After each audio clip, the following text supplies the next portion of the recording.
intellectuel épuisement physique et tout nga ñëw di wax ak ñoom duñ la sax faale. dañ lay reetaan romb dem seen yoon. man catégorie population boobu j'aimerais bien nga wax ñu qu'est-ce qu'il faut faire pour delloo si leen. quelle stratégie de lutte parce à adapter? que tant qu'on aura ce genre de population. jëf yi dana jafe trop pour jëlee ko fii. changer ko. da ngay wax a wax ba bëgg dee. on a fait des reportages. il y a eu combien d'immersions dans les CTE. ñu wane maladies en réanimation ñuy sonn. léeg-léeg boo leen di xoolaat seen yenn immersion yi ngeen defoon. am na ci ñoo xamante ni mar détail yi sax le lendemain wala le surlendemain la ñu gaañu. ba tey nit ñi mënuñu gëm. ak li nit ñi di daj yëpp ba tey mënuñu gëm. nga indi vaccin ñu ne gëmuñu. on me fait signe que sur les images que vous voyez on a un jeune de 13 ans. qui est atteint de la Covid-19. donc c'est juste pour corroborer li nga xamante ne moom nga wax tantôt. feebar bi bu ñu jàpp ne ci mag yi rek la ay ndax xale yi ak variant delta bi tàmbale nañ. di affecté par la maladie. donc ñu ñëwaat ci docteur Ndack Diop. sa naataango li mu la laaj yaakaar naa ne am na solo. yaa ngi doon wax ne dafay relâchement day am ndax nit ci boppam moo aadawul di tenir à un moment pression bi dafay lâcher. mais naka la ñuy adapter boog stratégie de lutte face à des gens yu nga xamante ne gëmuñu ne feebar bi am na. waaw c'est vrai maa ngi remercier Ndeye Fatou. on a été sur le terrain pour l'engagement communautaire et li muy expliqué nii mën naa ko dëggal c'est très difficile da ngay dugg ci nit këru nit di ko wax Covid mu lay wax politique.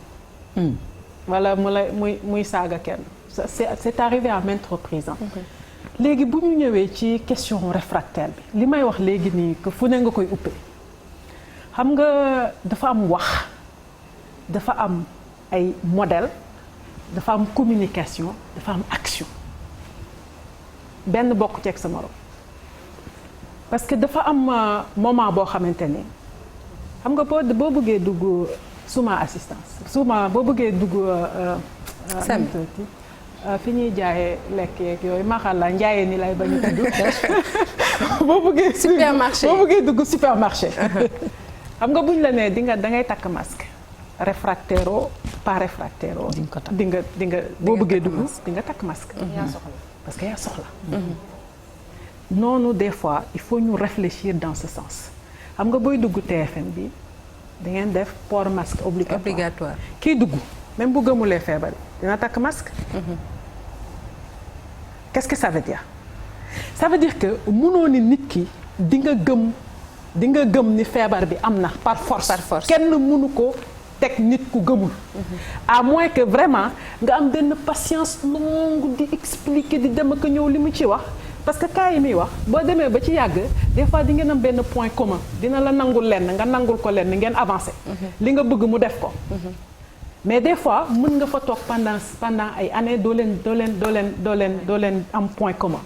mais ci li ngeen mën a am benn point commun mooy li mu bëgg jublu ci yow nga xaar ko fa yow nga def yow li nga bëgg mu def ko. il faut qu'on pense action dans ce sens. maa ngi dem si supermarché bi si je porte pas de masque je n'entre pas tu vas porter le masque. bu may dem ci service yi je porte le masque. parce que service yi ñu ngi may xaar. xam nga sax mën nga ma wax ni ma xëy na population bi dem ci service yi ak ci supermarché yi bariwul. mais au moins di nga am foofu groupe bul xeeb li nga fa am. boo amee foofu benn groupe nga ñëwaat ci communauté bi nit koo gis ci Sénégal ak fa mu dëkk ca gox ba am na ku mu wekk am na koo xamante ni bu waxee mu déglu ko. te ñi dëkk ci gox bi mën nañu waxante. bu ñu demee ba nga xam dañu war a aar gox bi. bu ñu toogee waxtaan mën nañu waxante lu keneen ki dégg ak boo ko nanguwul it di nga sàmm cër bi nga am ci koñ bi. donc il faut jouer tamit ci angle boobu mu desaat beneen angle. muy maa ngi lay wax ñaar mu ngi desaat beneen angle. et puis wax na ko léegi en fait à un moment donné on a lancé dans l'engagement communautaire ce qu'on appelait la co-construction bu ñu demee ci koñ bi. ba toog nit yi identifier leur propre problème fan la ñu xalaat ni foofu la transmission bi gën a tare. lu ko fay dugal lu ko fay indi lu koy yóbbu nga jox ko nga def nit ki en tant que acteur.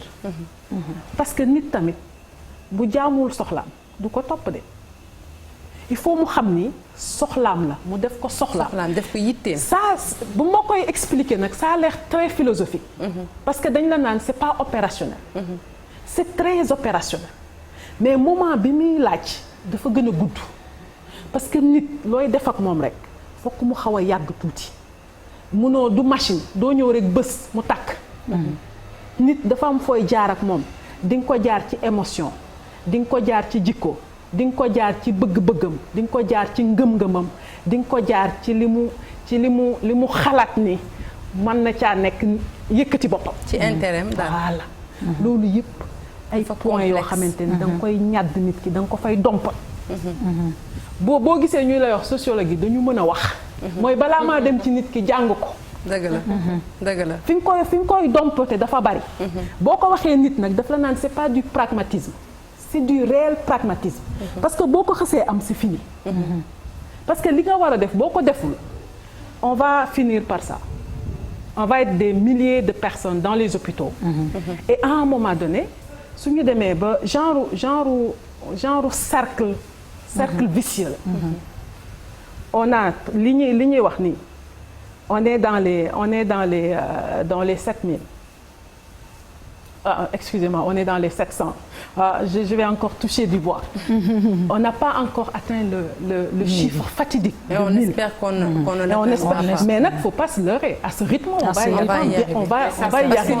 Exactement on va y arriver tout de suite. taux de positivité 20% buñ ci eggee. dafay nekk catastrophe sanitaire. yegsi nañ ba dépasser taux de positivité 20%. kon fi mu ne nii leneen la ñuy wax.